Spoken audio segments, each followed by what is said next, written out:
우리 앞뒤 앞으로 같이 인사합니다. 우린 그리스도 안에서 하나입니다.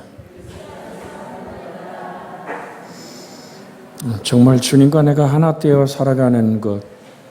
자, 지금 우리가 은혜 나누고자 하는 주제가 뭡니까? 교회 최초의 조직이 왜 생겨야 됐던가? 사도들이 목회하던, 그것도 사도 하나하나가 담임하던 그런 곳이 아니잖아요. 그래서 지금 여러분이 15페이지에 12사도를 택하시고 가이사라 빌립보에서 베드로의 신앙 고백을 들으시고 교회 설립을 하셨더니 사도행전 6장에 교회가 최초로 그 교회가 조직을 갖게 됐죠. 그 조직의 동기가 뭡니까? 문제가 생겼어요. 원망하는 사람들, 교회 다툼이 생겼거든요. 원망한다란 말이 생겨나다, 만들어지다, 발생하다, 즉 불평과 불만, 투덜거림이 그것이 발생했다라는 말입니다.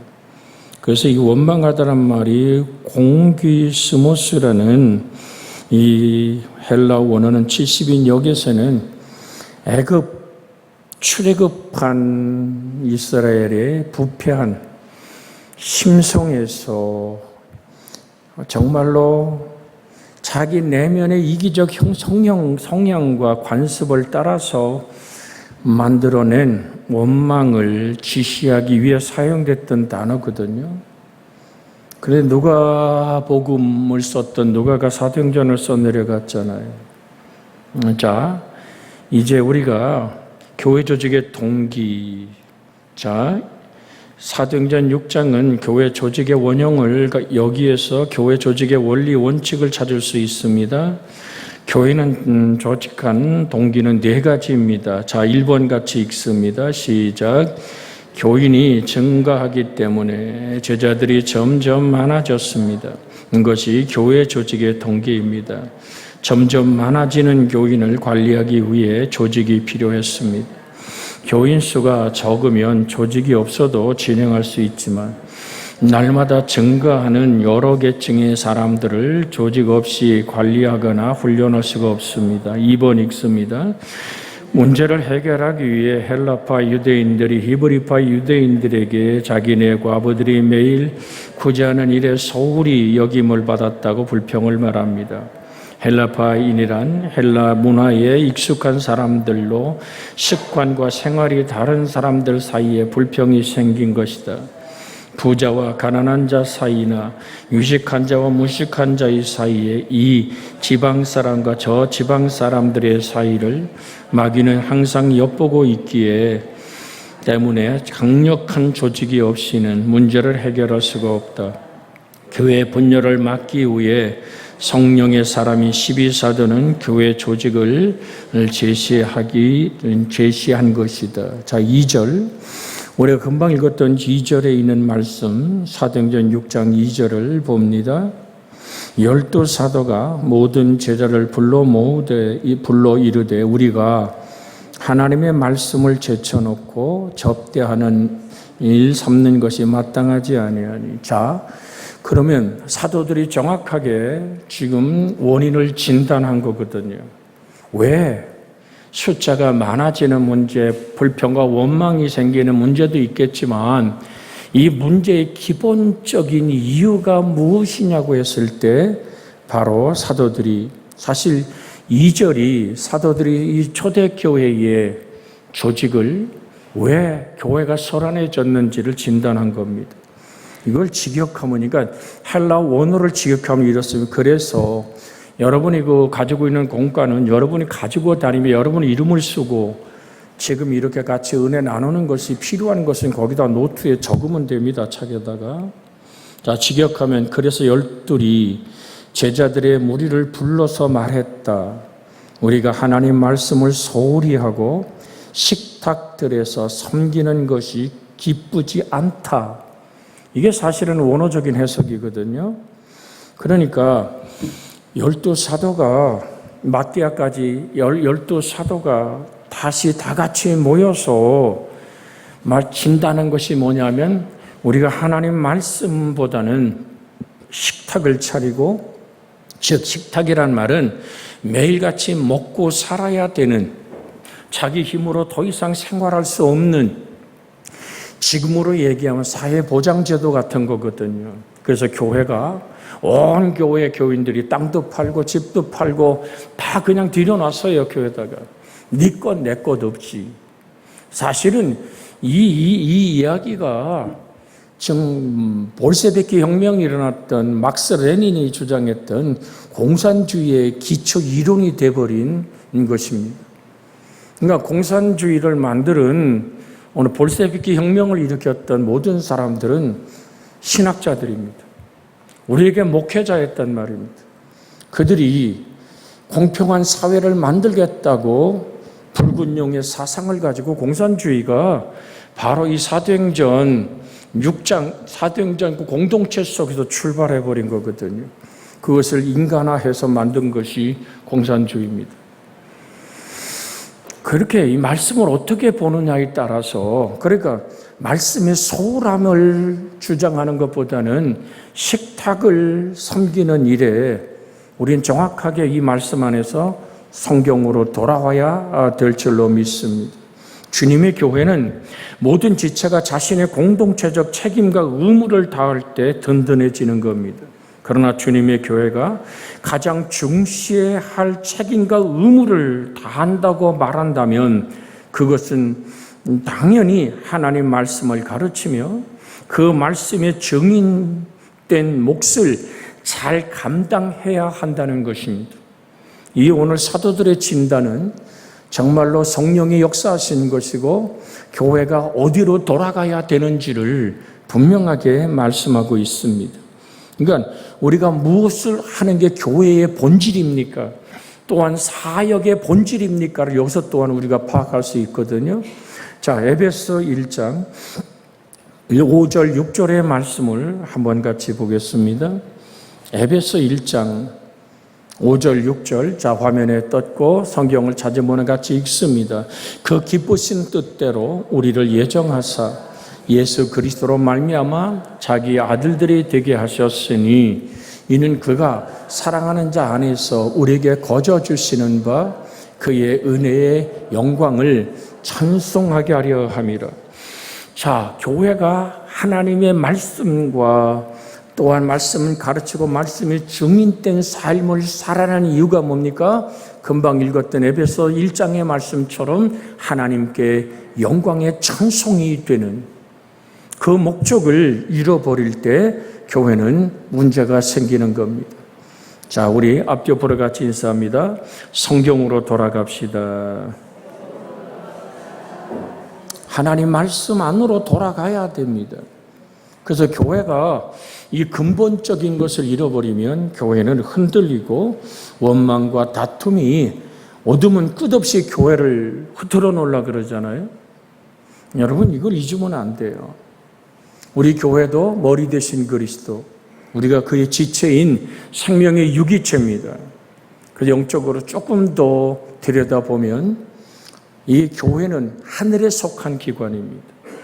그래서 하나님의 대천사 중에 우리 교회를 담당한 대천사가 함께 우리 교회와 동행합니다. 그런데 악한 마귀도 우리 교회 담당 마귀가 우리가 저천국 가는 그날까지 교회를 흐트러 놓고 교인들의 마음을 헤집어 놓고 그렇게 교회를 쑥대밭을 만들기를 원하는 거거든요. 그러면 초대교회 12사도가 목회하던 이 교회가 성령의 임재가 있던 이 교회가 문제가 생겼다는 것에서 우리는 다시 한번 확인해야 될 것은 개인적인 신앙도 마찬가지입니다. 나의 가정의 신앙도 마찬가지입니다. 그래서 어디로 돌아가야 된다고요? 하나님의 말씀으로 돌아가야 된다. 그래서 사도들의 문제 해결에 대한 방안은 먼저 교회의 본질적인 사역인 하나님 말씀을 선포하는 단순성과 순전함을 회복하는 거였습니다. 여러분은 잊어서는 안 됩니다. 우리 한번 같이 할까요? 사도들의 문제 해결에 대한 방안은 먼저 교회의 본질인 하나님 말씀을 선포하는 단순성과 순전함으로 회복하는 것이다.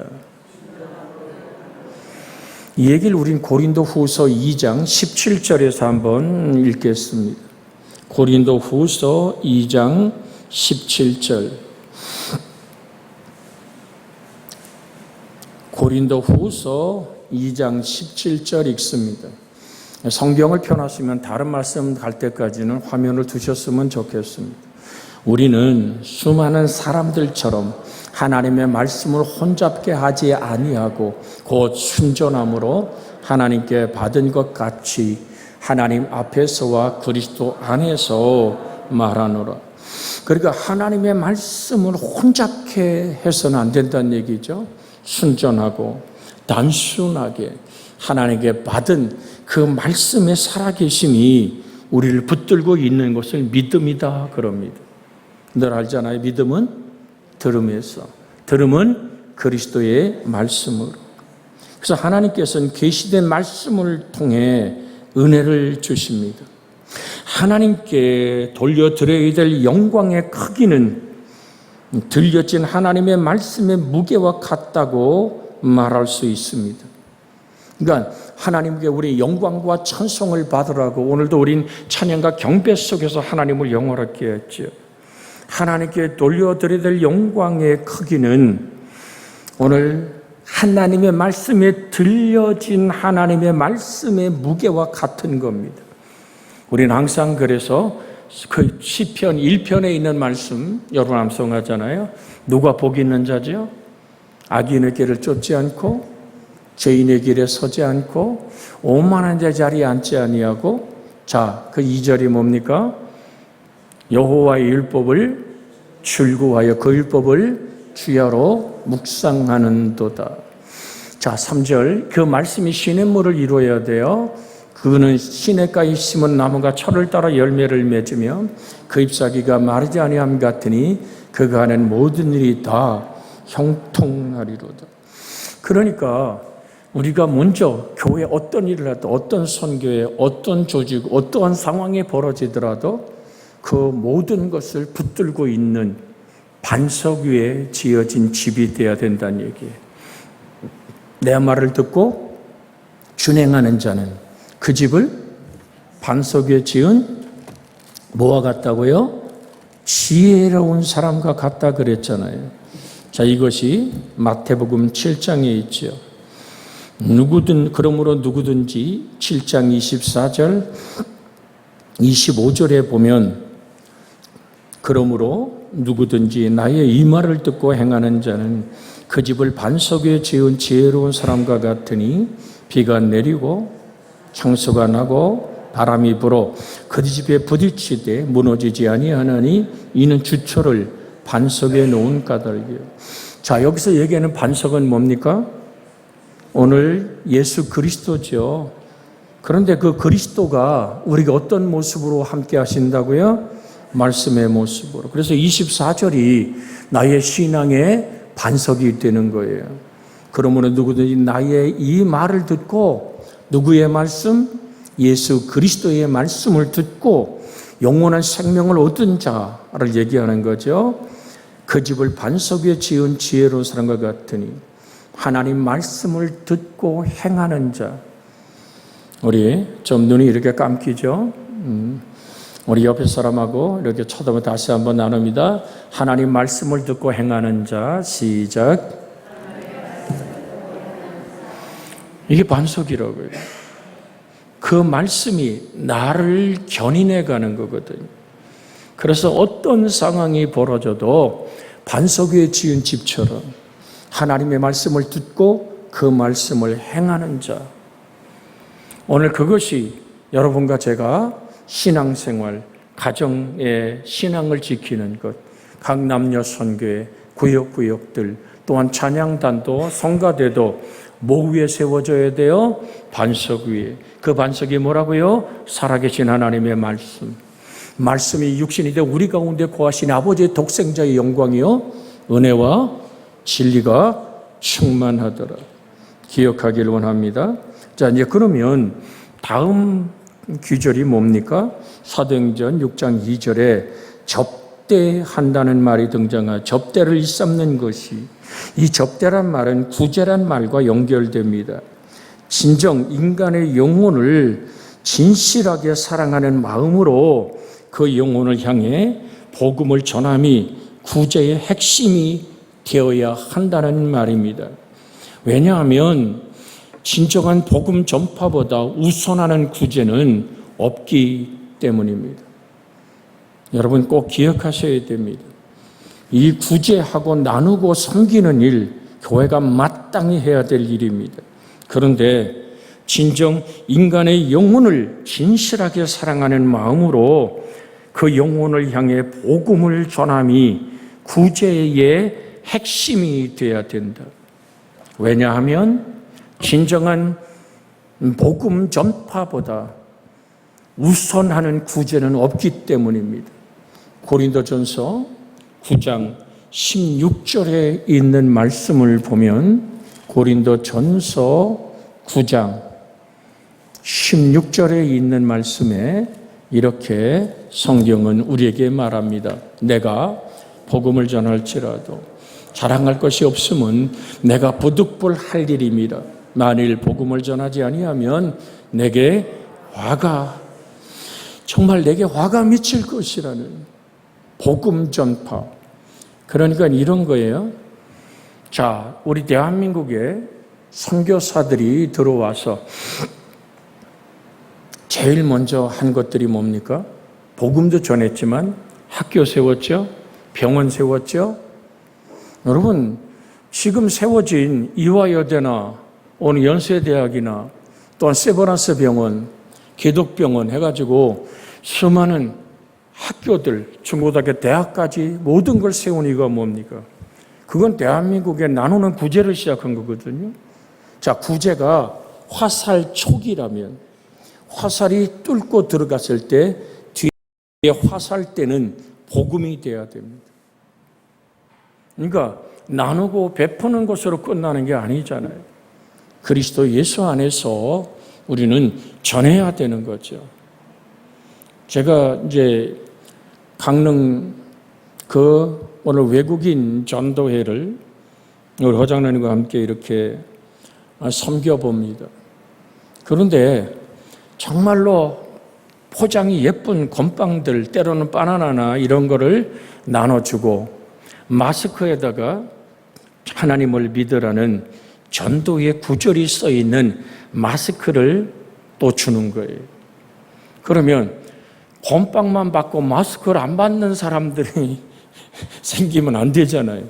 실제는 건빵을 나눠주고 바나나를 나눠주고 먹을 걸 나눠주는